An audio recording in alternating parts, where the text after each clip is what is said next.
نعم.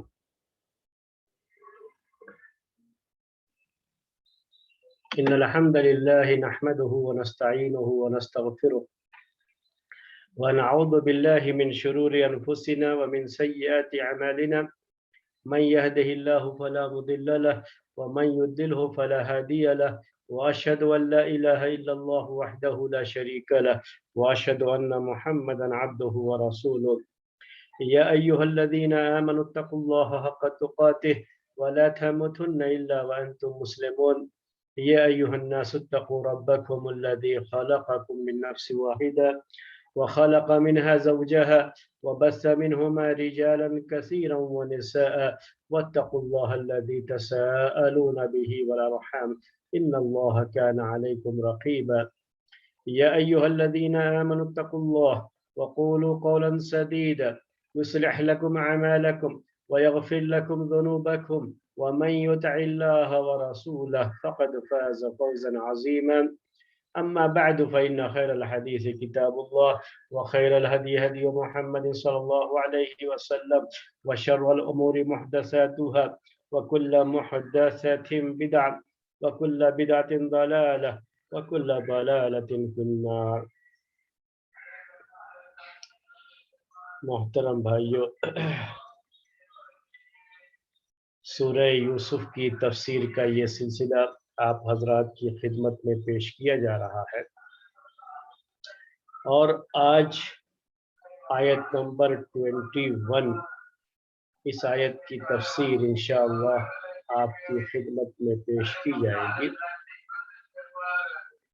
یہ جو سلسلہ چل رہا ہے قرآن کی تفسیر کا، جو تزکیہ کے درس میں یہ چیزیں جو ہے آپ کے سامنے پیش کی جا رہی ہیں، مقصد اس کا یہی ہے کہ اس سے نفس کا تزکیہ ہو، ہمارے نفس کا تزکیہ ہو، یہی اصل میں مقصود ہے اس کا۔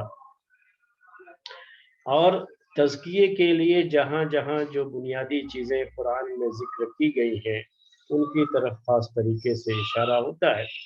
تو سورہ یوسف میں بھی یوسف علیہ السلام کے اس قصے میں بھی تزکیہ اور تطہیر کے کافی جو ہے اس میں بھی پوائنٹس ہیں، تو آپ کے سامنے وہ پیش کیے جا رہے ہیں۔ آج آیت نمبر 21 اس آیت کی تفسیر آپ کے سامنے انشاءاللہ پیش کی جائے گی۔ تو سب سے پہلے ہم یہ آیت آپ کے سامنے پیش کر رہے ہیں، آیت نمبر 21۔ وَقَالَ الَّذِي اشْتَرَاهُ مِن مِّصْرَ لِامْرَأَتِهِ أَكْرِمِي مَثْوَاهُ عَسَىٰ أَن يَنفَعَنَا أَوْ نَتَّخِذَهُ وَلَدًا وَكَذَٰلِكَ مَكَّنَّا لِيُوسُفَ فِي الْأَرْضِ وَلِنُعَلِّمَهُ مِن تَأْوِيلِ الْأَحَادِيثِ وَاللَّهُ غَالِبٌ عَلَىٰ أَمْرِهِ وَلَٰكِنَّ أَكْثَرَ النَّاسِ لَا يَعْلَمُونَ۔ وَقَالَ الَّذِي اشْتَرَاهُ مِن مِّصْرَ، اس کے پہلے بات آپ کے سامنے آ چکی تھی پچھلی آیت میں، آیت نمبر 20، کہ انہوں نے یوسف علیہ السلام کو بہت ہی معمولی قیمت میں، بہت ہی تھوڑی قیمت میں ان کو بیچ دیا تھا، چند جو ہے درہم کے، گنتی کے درہم کے بدلے میں۔ اور وہ یوسف کے تعلق سے ان کو بہت بے رغبت تھے، کیونکہ مفت کا مال تھا، مفت میں حاصل ہوئی ایک چیز تھی، تو آدمی کو اس کی ویلیو زیادہ ہوتی بھی نہیں ہے۔ جو چیز آدمی بڑی محنت سے کماتا ہے، بڑی محنت سے حاصل کرتا ہے، تو اس کی ویلیو بھی اس کے یہاں زیادہ ہوتی ہے۔ تو اب اس کے بعد آیت نمبر 21 میں، اب جب خریدنے والے نے خرید لیا، خریدنے والے نے یوسف علیہ السلام کو خرید لیا ہے، اب وہ خریدنے والے نے یوسف علیہ السلام کے ساتھ کیا سلوک کیا ہے، اور وہاں پر گھر کے اندر کیسا ان کے لیے ماحول رہا ہے، کس طرح کا انوائرمنٹ وہاں پہ رہا ہے ان کے لیے، اس کا اصل یہاں پہ ذکر ہے۔ اور اسی ضمن میں اللہ تبارک و تعالیٰ نے چند باتیں ہمارے لیے نصیحت کی اہم باتیں ذکر کی ہیں۔ تو سب سے پہلا پوائنٹ ہے آج کے درس کا کہ وَقَالَ الَّذِي اشْتَرَاهُ مِن مِّصْرَ لِامْرَأَتِهِ أَكْرِمِي مَثْوَاهُ، اور کہا اس شخص نے جس نے کی خریدا ان کو یعنی یوسف کو، من مصر، مصر میں سے، مصر سے یعنی مصر کے رہنے والوں میں سے جس نے یوسف کو خریدا، اس نے کہا لِامْرَأَتِهِ، اپنی بیوی سے، اپنی گھر والی سے، اپنی جو ہے عورت سے اس نے کہا کہ اکرمی مثواہ، اکرمی مثواہ۔ تو پہلا پوائنٹ یہ ہے کہ خریدنے والے نے جس کے ہاتھ یہ عظیم نعمت لگی یوسف علیہ السلام کی شکل میں، اس نے کہا اپنی بیوی سے، اپنی عورت سے۔ یہ ہے معاملہ یہاں پر میرے بھائیوں کہ اب یہ اس وقت مصر پر کس کی حکومت تھی، اور یہ عزیز مصر کون تھا؟ یہ وہاں کا فائنانس منسٹر تھا، اور وہاں کا جو بادشاہ تھا وہ ریان بن ولید تھا، جو مصر پر، ایجپٹ پر اس وقت حکومت کر رہا تھا۔ یہ سب چیزیں کیا ہیں، ہمارے اس تفصیل میں، اس ڈیٹیل میں جانے کی کوئی ضرورت نہیں، کیونکہ وہ بادشاہ چاہے ریان رہا ہو یا وہ بادشاہ جو ہے کوئی اور رہا ہو، اس کے نام سے تزکیے پر کوئی فرق پڑنے والا نہیں ہے۔ نفس کا تزکیہ جو مقصود ہے اس پہ کوئی فرق نہیں پڑے گا۔ اسی طریقے سے یہ شخص جو کہ عزیز مصر تھا، جس کے بارے میں یہ کہا گیا کہ وہ فائنانس منسٹر تھا، یہ شخص بھی، اس کا نام کیا تھا؟ اس کی بیوی کا نام کیا تھا؟ بیوی کا نام بھی یہاں ذکر نہیں کیا گیا۔ یہی پہلا پوائنٹ ہے، میں یہ جو ہے آپ کے سامنے کلیئر کرنا چاہ رہا ہوں کہ اس میں صرف اتنا کہا کہ لِامْرَأَتِهِ، اپنی عورت سے کہا۔ اس عورت کا نام کیا تھا؟ اس عورت کا نام کہیں مینشن نہیں کیا گیا یہاں پر۔ تو اب مفسرین نے خواہ ناموں کے پیچھے لوگ پڑے، اور جو ہے جن ناموں کا ذکر کیا گیا خاص طریقے سے، اس میں زلیخا نام بہت مشہور ہوا، ورنہ بعض مفسرین جو ہے راعیل نام بھی ذکر کرتے ہیں کہ اس خاتون کا، اس عورت کا نام راعیل تھا، اور بعض مفسرین زلیخا، عام طریقے سے زلیخا لکھتے ہیں، اور یوسف اور زلیخا کے نام سے ایسی ایسی کہانیاں، ایسی ایسی اسٹوریز اور پیار و محبت کی ایسی داستانیں گڑھی گئی میرے بھائیوں کہ الیاز والامان والحفیظ، اللہ تعالیٰ کی پناہ ان کہانیوں سے، ان قصوں سے، ان اسٹوریز سے جو یوسف اور زلیخا ان کو لے کر کے جو مختلف اسٹوریاں گڑھ لی گئی ہے۔ کچھ نہیں تھا ایسا۔ اس عورت کا نام کیا تھا یہ بھی قرآن میں کہیں مینشن نہیں کیا گیا، کہیں ذکر نہیں کیا گیا ہے۔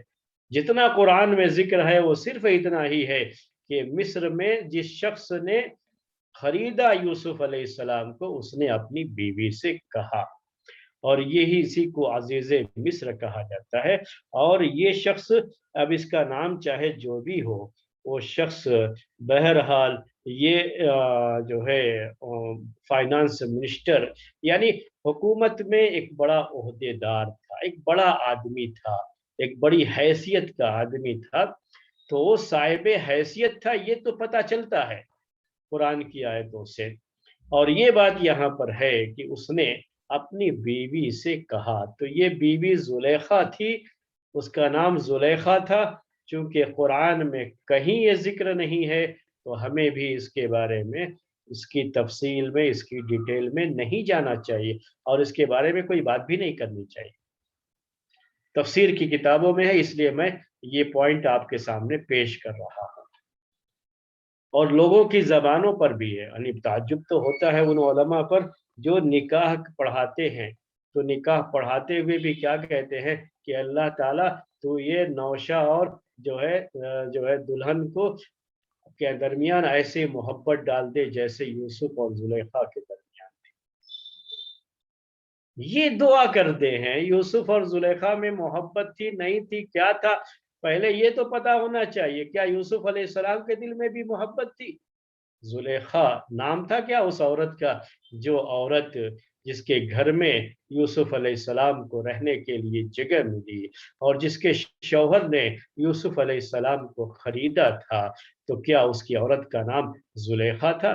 یہ ساری چیزیں، اور کیا یوسف اور زلیخا ان کی شادیاں ہوئیں؟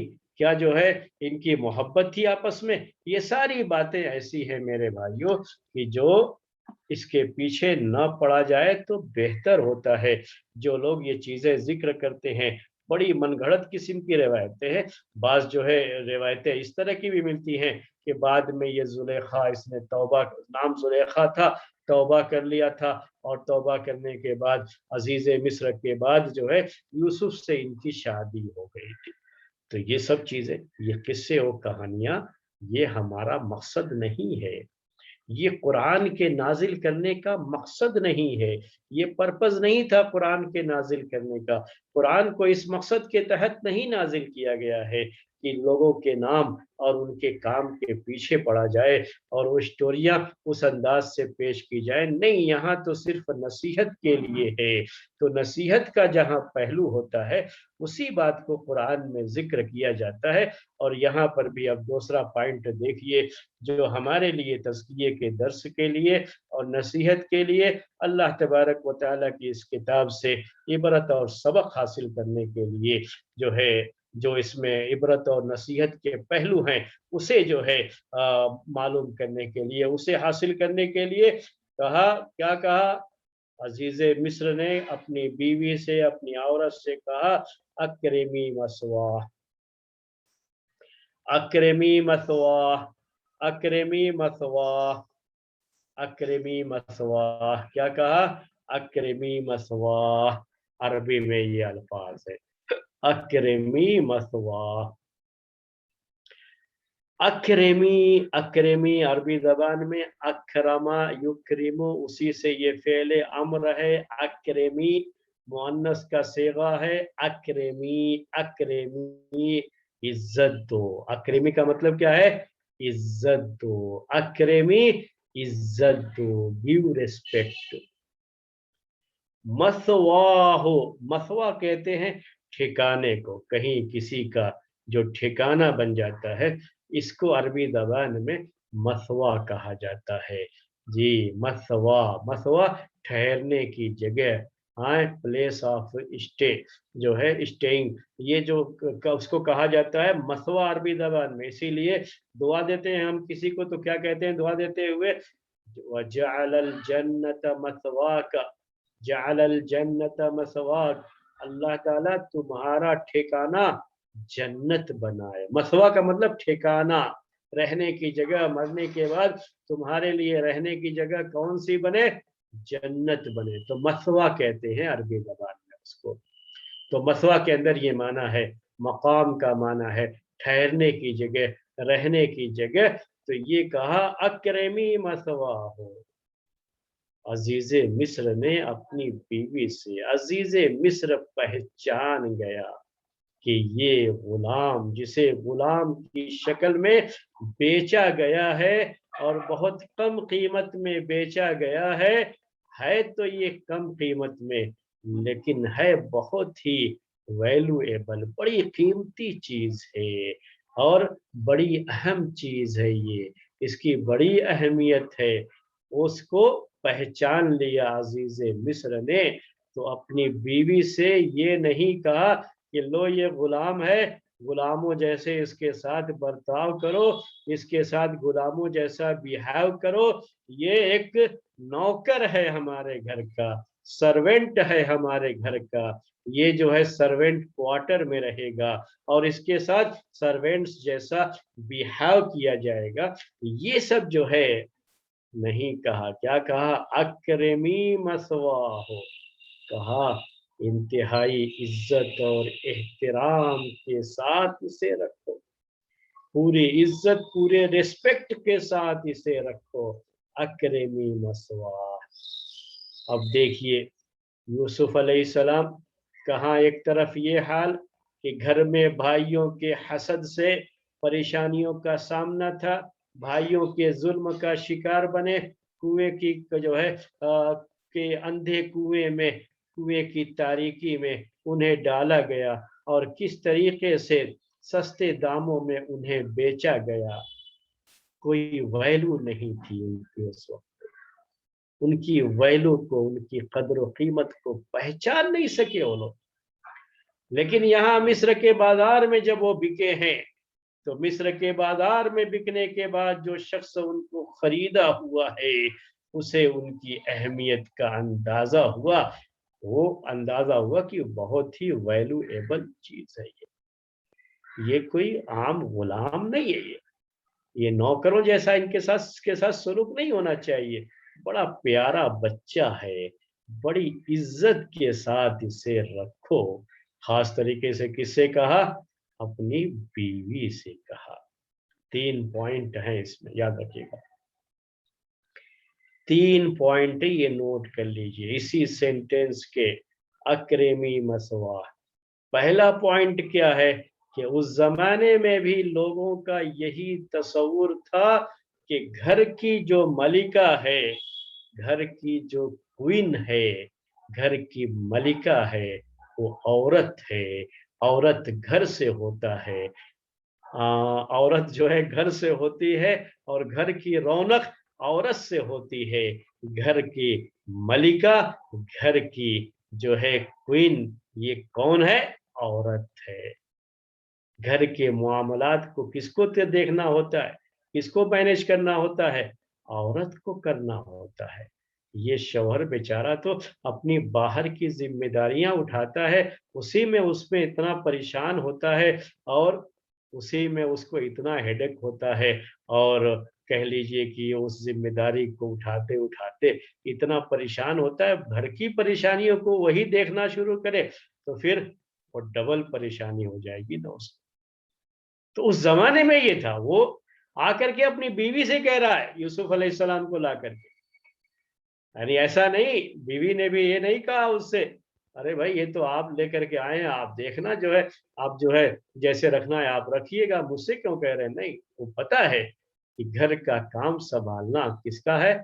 یہ عورت کا کام ہے، عورت سنبھالتی ہے گھر کو، عورت گھر کی ملکہ ہوتی ہے، اور ہر عورت ہی جو ہے ربۃ البیت ہوتی ہے، اسے ہم عربی میں کہتے ہیں، تو اس کو اپنی اس حیثیت کو سمجھنا چاہیے۔ اسی لیے یہ بھی کہتے ہیں، میں یہ پوائنٹ خاص طریقے سے پیش کر رہا ہوں، یہ فائدہ جو ہے اسے نوٹ کریں آپ، ہمارے ساتھ خواتین بھی درس سے جڑی ہوئی ہیں تو ان کو بھی ہم یہ کہنا چاہیں گے کہ یاد رکھیے اگر آپ نے اپنے شوہر کو گھر کا بادشاہ سمجھا، گھر کا بادشاہ سمجھا تو آپ اس کی بیوی ہیں، تو آپ گھر کی رانی ہیں، گھر کی ملکہ ہیں۔ لیکن اگر آپ اپنے شوہر کو عزت نہیں دیتی تو کیا ہوا؟ کیا ہوگا اس کو؟ اپنے شوہر کو اپنا غلام بنا کر کے رکھنا چاہیں گی تو کیا ہوگا کہ آپ تو ایک غلام کی بیوی ہو گئی تو لونڈی تو ہو جائے گی۔ آپ نے خود اپنے لیے کیا کر لیا؟ خود کو لونڈی بنا لیا۔ نہیں، شوہر کو اس کا مقام دو تو آپ کا مقام خود بخود کیا ہو جاتا ہے؟ اونچا ہو جاتا ہے۔ وہ بادشاہ ہے تو آپ بادشاہ کی رانی ہو، آپ بادشاہ کی ملکہ ہو، آپ گھر کی ملکہ ہو۔ اگر وہ باہر کے کام سنبھال رہا ہے، جس کو آج کی زبان میں آپ کہتے ہیں اگر وہ فارن منسٹر ہے تو آپ ہوم منسٹر ہو، فارن منسٹر کو اس کا کام کرنے دو، ہوم منسٹر آپ ہو، آپ اپنا کام سنبھالو، اور دونوں منسٹر ہیں، دونوں جو ہے کیا ہے؟ اپنی جگہ پر بادشاہ ہے، وہ بادشاہ ہے تو آپ رانی ہو بادشاہ کی۔ یہ ہے یہ طریقہ، اس زمانے میں بھی یہ تھا۔ دیکھیے کیا کہا، اکرمی مسوا، آ کر کے اپنی بیوی سے کہا اس نے کہ اس کا اچھی طرح سے خیال رکھو، اس کو اچھی طرح سے، کیونکہ اس کو گھر میں رہنا، ابھی یوسف علیہ السلام کی عمر زیادہ نہیں تھی، ابھی زیادہ عمر کے نہیں تھے یہ، ابھی بچے ہی تھے، بچے کو دیکھنے کا کام جو ہے بیوی کو، گھر کا کام ہو گیا یہ تو بیوی کے حوالے کر دیا۔ دوسرا، یہ پہلا فائدہ تھا جو ہم نے ذکر کیا، دوسرا فائدہ کیا ہے کہ بیوی کو کہا کہ اس کے ساتھ اچھا سلوک کرو، اچھا بیہیویئر ہونا چاہیے، یہ پورے اخلاق سے، پوری عزت اور احترام کے ساتھ اس کو رکھنا۔ کیا اب اس سے بات سمجھ میں آتی ہے؟ یہ دوسرا فائدہ ہے۔ इससे ये बात समझ में आती है कि गुलामों के साथ सलूक अच्छा नहीं होता था उस जमाने में भी। जिसको खरीद करके लाए हैं, जैसे अब आजकल सर्वेंट आप कहते हैं, सर्वेंट है घर का, तो घर के सर्वेंट को सर्वेंट क्वार्टर ही मिलता है और सर्वेंट की तरह ही से रहना पड़ता है, यही अंदाज होता है। और घर के जो फैमिली मेंबर हैं, फैमिली मेंबर्स का जो मकाम होता है, उनका जो रिस्पेक्ट है, उनकी जो इज्जत है, वो इज्जत और रिस्पेक्ट एक सर्वेंट को हासिल नहीं। तो उस जमाने में, इसका मतलब कि ये चीज उस जमाने में भी थी, बल्कि पहले ही ये चीजें और ज्यादा थी। अब थोड़ा उसके अंदर कुछ कमी आई है, लेकिन यहाँ महसूस कर लिया अजीजे मिस्र ने कि ये बच्चा कोई आम बच्चा नहीं है। उसकी खूबसूरती, आधी दुनिया का हुस्न उसके पास है। एक ऐसा बच्चा जिसे गुलाम बना करके बेच तो दिया गया है, लेकिन इस बच्चे के खद्दो खाल और इस बच्चे की शक्ल सूरत, इस बच्चे का अंदाज, ये गुलामों जैसा नहीं है। ये कोई बाइज्जत शख्स लगता है, और इसको इज्जत के साथ रखेंगे तो हम वाकई माने में इससे फायदा उठा सकते हैं। इज्जत के साथ रखने की बात कही, इसका मतलब क्या हुआ कि घर के नौकरों के साथ ये इज्जत का मामला होता नहीं था, और यहाँ इस मामले में खास तरीके से ये हिदायत दी गई। तीसरा जो है अहम फायदा, याद रखिएगा, अगर कोई चीज बहुत ही वैल्यूएबल है, बड़ी कीमती है, बहुत अच्छी है, तो उसको आप जितना रिस्पेक्ट देंगे उतना ही आप उससे फायदा उठा सकते हैं। याद रखिएगा इसको, ये पॉइंट भी हमको यहीं से मिला, ये फायदा भी यहीं से मिला।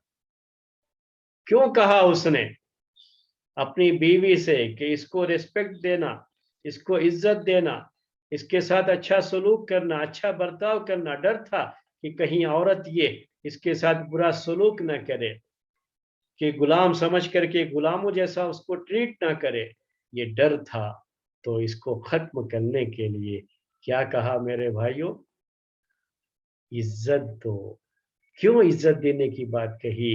कि बच्चे का अंदाज ये बता रहा था कि ये कोई मामूली बच्चा नहीं है, और जब कोई गैर मामूली होता है तो उसके साथ सलूक भी उसी दर्जे का होना चाहिए, उसको इज्जत भी उसी दर्जे की मिलनी चाहिए। अगर उसको इज्जत देंगे तो सही माने में उससे फायदा उठा पाएंगे। यह है मामला। यही चीज अब यहाँ पर जो है हमारे नोट करने की होती है।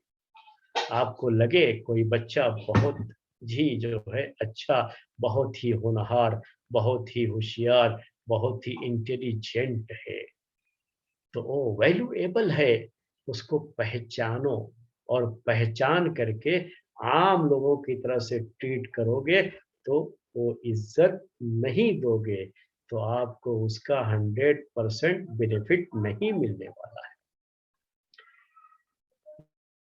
रेस्पेक्ट दोगे तो बदले में वो आपको अपनी सलाहियतें देगा, अपना जो भी उसके पास है वो भी आपको अपना 100% देगा। ये चीज होती है, ये मामला होता है। घर के माहौल में भी ऐसे ही, बीवी शौहर को रिस्पेक्ट करे, इज्जत दे। इज्जत दे तो क्या होगा? शौहर भी अपना 100% उसको देना चाहिए, और आपसी जो है मेल मोहब्बत जो है बाकी रहेगी। और ये एहतराम, एहतराम में मुतबादिल भी कहा जाता है अरबी में। इसका मतलब होता है कि from both side, from both side ये चीज होनी चाहिए। तो ये बताता है, ये बताता है एहतराम कि आप उसको एक वैल्यूएबल चीज समझते हैं, कीमती चीज समझते हैं। जो चीज जितनी कीमती होती है, जितनी वैल्यूएबल होती है, उसका एहतराम, उसकी इज्जत, उसका ख्याल, उसका केयर उतना ही ज्यादा किया जाता है। यहीं पर जो है यूसुफ अलैहिस्सलाम के बारे में अजीज मिस्र ने मेरे भाइयों ये बात कही। अक्रेमी मसवा। ये 3 बातें आपकी समझ में आ गई होंगी। अब उसके बाद क्या कहता है, जो मैंने आखिरी पॉइंट जो है पेश किया, वो पॉइंट देखिए इस लफ्ज के अंदर खुद ब खुद मौजूद है कि आसा अन यनफअना औ नत्तखिदहु वलदा।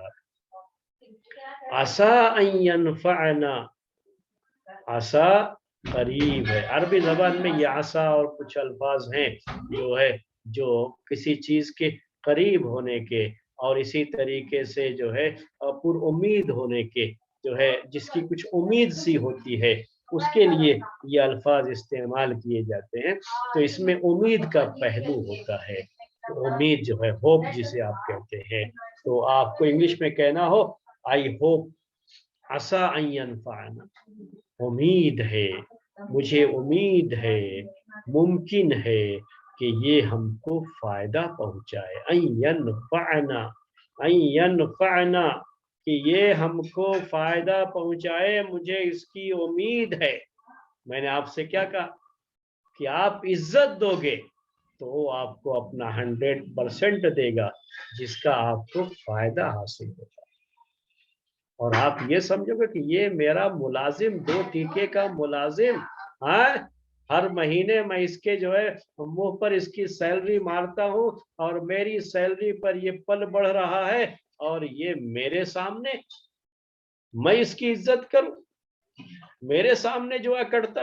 अगर ऐसा कुछ अकड़ फू वाला मामला रहेगा ना मेरे भाइयों, इज्जत नहीं दोगे तो अगर आदमी वाकई बासलाहियत है, अगर आदमी के पास उतनी सलाहियत नहीं है, यानी क्वालिफाइड नहीं है अच्छी तरह से, तो वो जो है क्वालिफाइड ना होने से वो हर चीज सह लेगा, कोई बात नहीं, लेकिन क्वालिफाइड है तो फिर ये सह नहीं पाएगा।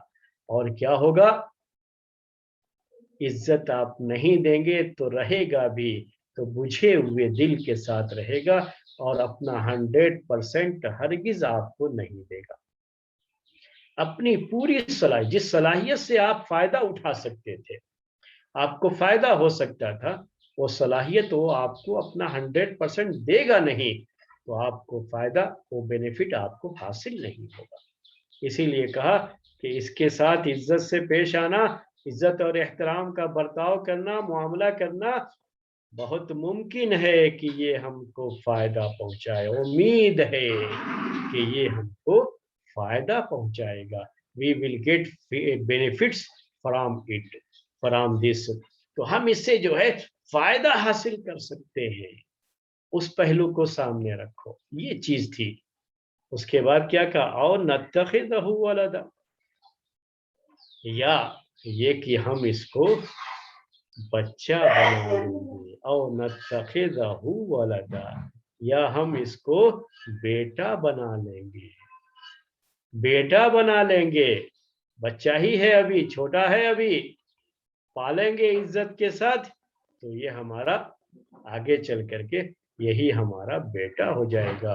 तो हमारा ये लय पालक हो जाएगा, यानी पाला हुआ बेटा, गोद लिया हुआ बेटा, ये हमारा गोद लिया हुआ बेटा हो जाएगा। इसको हम अपना बेटा ही बना लेंगे। और नत्तखिदहु वलदा, अब जिसके साथ पहले सर्वेंट जैसा सलूक किया हो, उसके साथ इस तरह का बिहेवियर रहा हो, और बाद में उसको बेटा बनाओगे, तो हमेशा तो जहन में ये बात रहेगी ना उसके कि देखो पहले मेरे साथ इन्होंने क्या क्या किया था।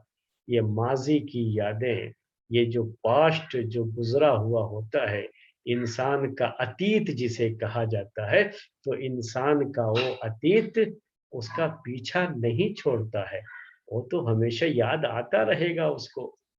ये तो अल्लाह ताला की बहुत बड़ी नेमत है मेरे भाइयों, कि उसने हम लोगों को ऐसा ज़हन दिया है कि उसमें भूलने का भी, फॉर फॉरगॉटनेस जिसे आप कहते हैं, भूलने का खाना भी रखा है उसमें। अगर वो याद, अगर वो चीजें भूले ना मेरे भाइयों, तो याद रखिए कि ये जिंदगी इंसान की अजीरन बन जाए।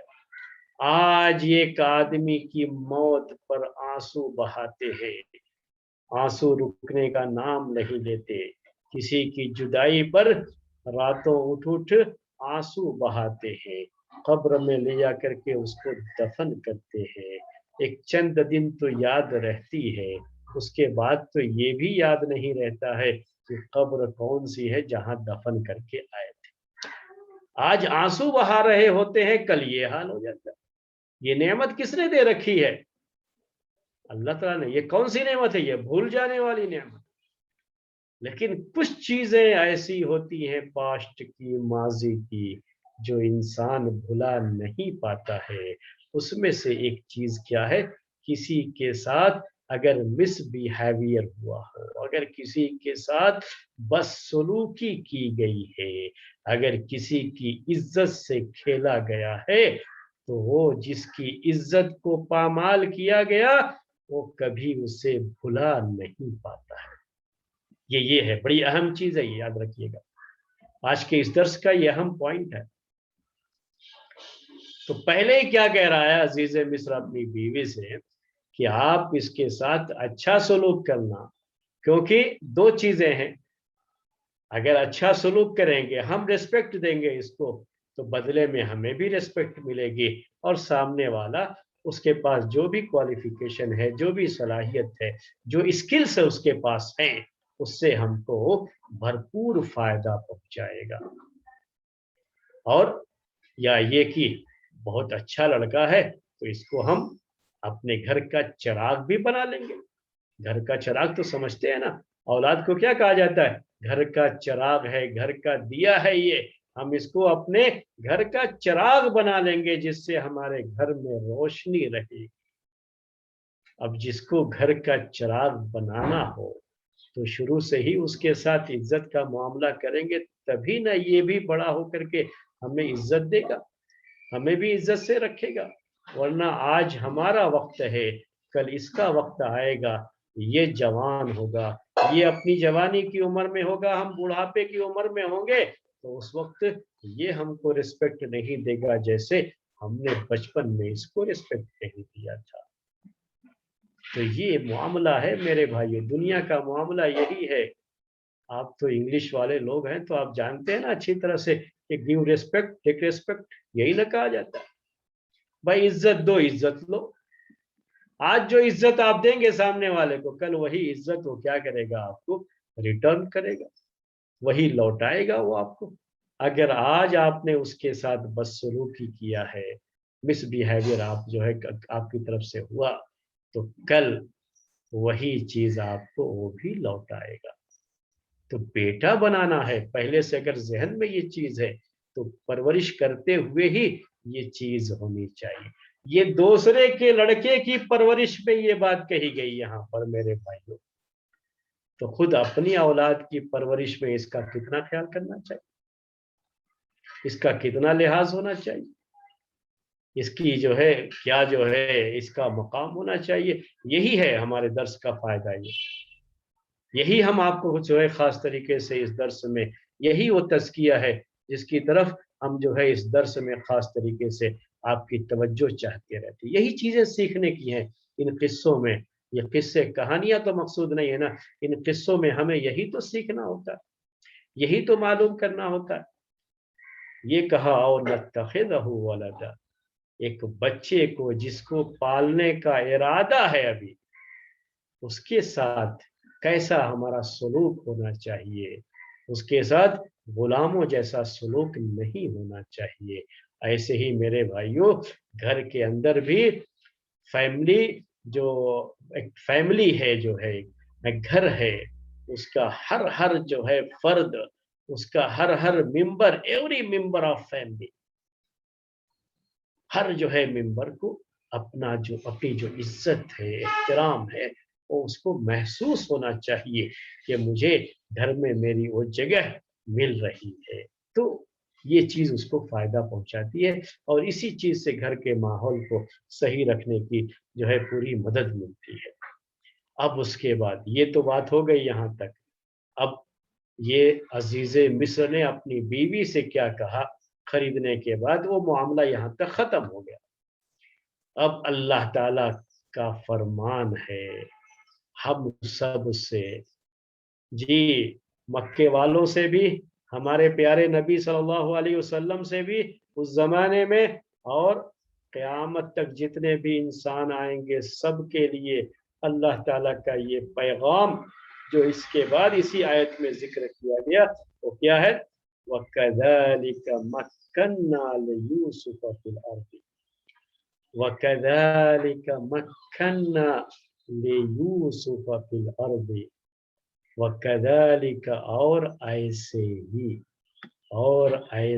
ہی کذالک اور ایسے ہی وَكَذَلِكَ مَكَّنَّا اور ایسے ہی یعنی اس طریقے سے مَكَّنَّا لِيُوسُفَ فِي الْأَرْضِ ہم نے یوسف کو زمین میں ہم نے یوسف کو جو ہے زمین میں جما دیا جگہ دے دی ہم نے یوسف کو کے قدم کو زمین میں جما دیا کھڑا کر دیا اب ایک ایسی فیملی ان کو مل گئی جو رائل فیملیز میں شمار ہوتی ہے